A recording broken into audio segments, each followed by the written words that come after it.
Hujan takkan terang tanpa seri wajahmu. Hati takkan tenang tanpa kehadiranmu. Walaupun hujan, walaupun ribut, walaupun gempur bumi, kalau saya tahu rumah dah siap, saya tetap datang, tetap terjang untuk korang semua. Kat mana? Dekat Taman Senai Jaya, Senai, Johor. Rumah 3 bilik, 2 bilik air. Jom kita tengok rumah. Let's go.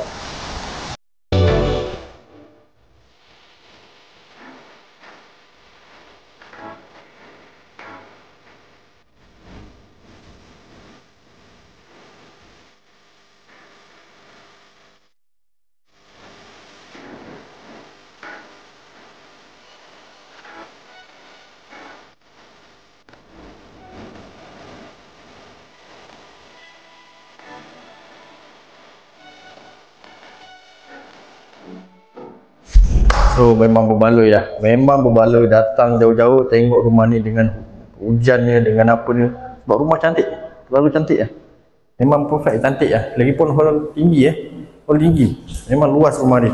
Okey, 2 hall, satu ada hall depan, satu hall belakang, satu tempat korang masak. Rumah adalah tinggi, besar, cantik, luas, 3 bilik, 2 bilik air, monzek baru 2x2. Apa lagi? Loan sehingga 100%. Kosong deposit, lokasi strategik dekat Senai ni. Depan rumah ada Selagama. Dekat dengan korang kawasan nak pergi kerja, kawasan pergilangan sekitar Senai ni. Lepas tu dekat dengan airport, dekat nak ke Bandar Putra, dekat nak ke highway. Apa lagi yang korang nak?